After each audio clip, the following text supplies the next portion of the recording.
नमस्कार दोस्तों, मैं अर्जुन आपका स्वागत करता हूँ स्टे बाय अर्जुन के यूट्यूब चैनल में। तो दोस्तों आज की हमारी क्लास है नागरिकता यानी सिटीजनशिप के बारे में। दोस्तों आज की हमारी दूसरी क्लास है।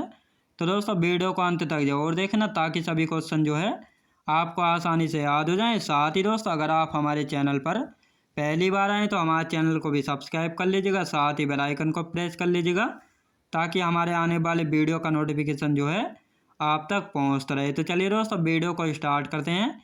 यानी कल की क्लास में दोस्तों हम पढ़ रहे थे नागरिकता के बारे में पढ़ रहे थे। यानी नागरिकता कितने प्रकार से प्राप्त की जाती है। तो नागरिकता 5 प्रकार से प्राप्त की जाती है। जन्म से, वंश परंपरा से, तीसरा पंजीकरण से, और चौथा दोस्तों किस प्रकार से, यानी चौथा की जाती है देशीयकरण से, और पांचवा की जाती है दोस्तों अर्जित भूमि से। याद रखें दोस्तों अर्जित भूमि द्वारा की जाती है, यानी भूमि अर्जन से की जाती है। तो अब कल की क्लास में हम जान चुके थे, यानी पंजीकरण तक कल की क्लास में जान चुके थे। और आज की हमारी क्लास शुरू होती है देशीयकरण से। यानी देशीयकरण से किस प्रकार नागरिकता मिलती है, तो इसके बारे में जानेंगे।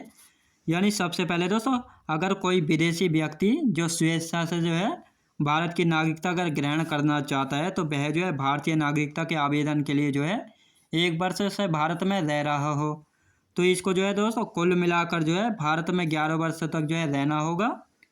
और नागरिकता संशोधन अधिनियम हुआ था दोस्तों 2019 के द्वारा यानी जो 11 वर्ष तक भारत में रहना होगा तो उसको घटाकर 5 वर्ष कर दिया गया था नागरिकता संशोधन अधिनियम 2019 के द्वारा। याद रखेंगे। और संविधान में उल्लेखित भाषाओं में से किसी एक का अच्छा ज्ञान रखता हो। याद रखें दोस्तों, यानी जो भारतीय संविधान में कुल 22 भाषाएं दी गई हैं उनमें से किसी एक भाषाओं का अच्छा ज्ञान होना चाहिए। और नागरिकता संशोधन अधिनियम जो 2019 था ये लागू कब हुआ था दोस्तों? लागू 2020 में ये लागू हो गया था। लेकिन जब मामला सुप्रीम कोर्ट में चला गया तो सुप्रीम कोर्ट ने अपना फैसला सुनाया था 2024 में और कहा था यह बिल्कुल सही है। तो इसलिए इसको 2024 में दोबारा लागू हुआ था नागरिकता संशोधन अधिनियम 2019। याद रखेंगे। अब आते हैं दोस्तों पांचवा, यानी भूमि अर्जन द्वारा किस प्रकार नागरिकता प्राप्त की जाती है। भूमि अर्जन द्वारा किस प्रकार नागरिकता प्राप्त की जाती है, तो इसमें क्या होता है भूमि अर्जन द्वारा नागरिकता, इसमें होता है दोस्तों भारत सरकार द्वारा अगर किसी नए भूभाग को अर्जित कर भारत में विलय किया जाता है। दोस्तों भारत सरकार द्वारा अगर कोई नए भूभाग को जब भारत में अर्जित किया जाता है तो उसमें जो नागरिक या निवासी होते हैं उनको अपने आप भारत की नागरिकता प्राप्त हो जाती है। जिस प्रकार दोस्तों अगर भारत में पीओके को मिलाया जाता है, यानी जब भी उसको मिलाया जाएगा तो उसमें जो नागरिक हैं उनको स्वयं यानी ऑटोमेटिक भारत की नागरिकता मिल जाएगी। इसी के बारे में कहा गया है भूमि अर्जन द्वारा नागरिकता प्राप्त की जाती है। याद रखेंगे।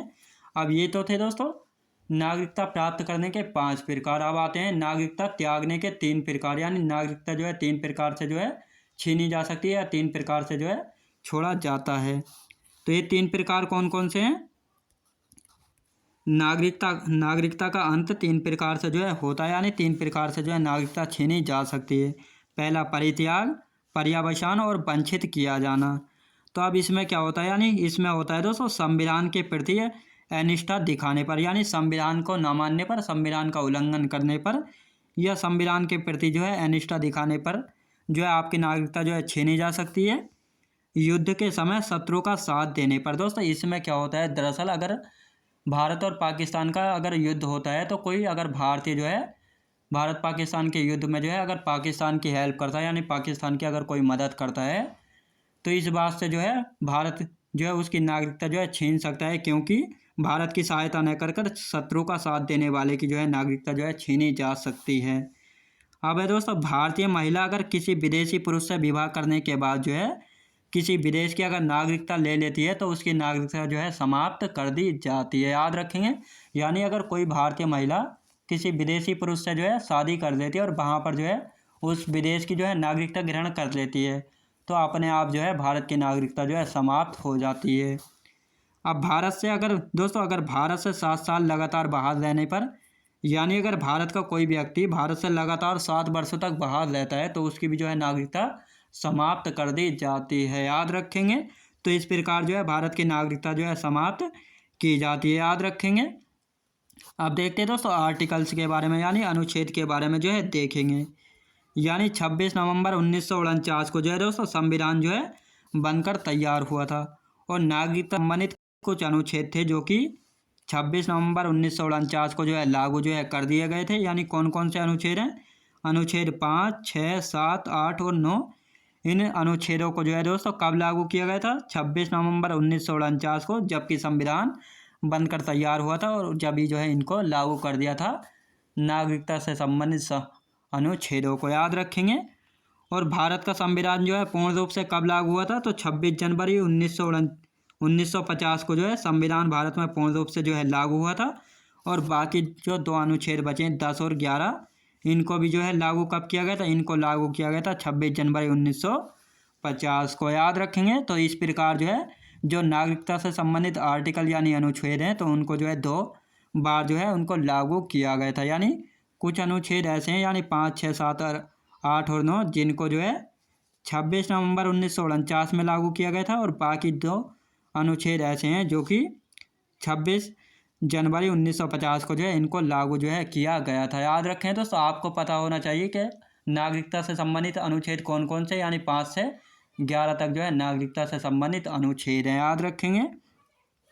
अब इन सभी के बारे में जो है एक एक करके जो है जानेंगे। अब सबसे पहले देखेंगे दोस्तों अनुच्छेद 5 में जो है क्या कहा गया है। तो इसमें कहा गया है दोस्तों संविधान के प्रारंभ से नागरिकता का प्रावधान है। यानी संविधान के प्रारंभ से जो है नागरिकता का जो है प्रावधान जो है दिया गया है, लेकिन इसमें जो है कुछ शर्तें यानी कंडीशन जो है दी गई हैं जिस प्रकार से जो है अनुच्छेद 5 के द्वारा जो है नागरिकता जो है दी जा सकती है किसी भी नागरिक को। तो इसमें कहा गया है कि जन्म जो है भारत में हुआ हो, संविधान लागू होने के 5 वर्ष पहले से जो है भारत में रह रहा हो और निवास जो है भारत में हो। तो ये तीनों कंडीशन जिनके पास भी जो है होती थी तो उनको जो है अनुच्छेद 5 के तहत जो है नागरिकता जो है दी जाती थी, याद रखेंगे। यानी अनुच्छेद 5 के तहत जो है किनको नागरिकता दी जाती थी? जिनका जन्म जो है भारत में हुआ हो, संविधान लागू होने से 5 वर्ष पहले से जो है भारत में रह रहा हो और निवास जो है भारत में हो। तो इन तीनों कंडीशनों का अधिकार जो है किस में दिया गया है? तो अनुच्छेद 5 में जो है इनका जिक्र जो है किया गया है। अब देखते हैं दोस्तों अनुच्छेद 6 यानी अनुच्छेद 6 में यानी आर्टिकल 6 में जो है किस प्रकार की शर्तें और किस प्रकार की जो है चर्चा जो है की गई है। आर्टिकल 6 में कहा गया है पाकिस्तान से भारत आने वाले व्यक्तियों की नागरिकता के बारे में जो है चर्चा जो है की गई है आर्टिकल 6 में। इसमें कुछ शर्त एवं कंडीशंस थी। वह स्वयं या माता पिता या दादी दादा अविभाजित भारत में जो है जन्मा हो। यानी जो व्यक्ति पाकिस्तान से भारत आने वाले हैं यानी भारत आकर अपनी नागरिकता लेते हैं तो उसमें से जो है उनके लिए जो है कुछ कंडीशन जो है दी गई हैं। तो पहली कंडीशन है वह स्वयं यानी जो भी आता है वह स्वयं या उसके माता पिता या दादी दादा अविभाजित भारत में जो है जन्मा हो। और यह घोषणा की गई थी 20 फरवरी 1947 को जो है ब्रिटिश पीएम द्वारा यानी इटली के द्वारा जो है यह घोषणा जो है की गई थी भारत से पाकिस्तान आने वाले नागरिकों को नागरिकता के बारे में यानी नागरिकता दी जानी चाहिए। ये घोषणा की गई थी ब्रिटिश पीएम एटली द्वारा, याद रखेंगे। अब दोस्तों ये जैसे ही भारत पाकिस्तान से जो है भारत आने वाले व्यक्ति थे उनके लिए जो है दोस्तों एक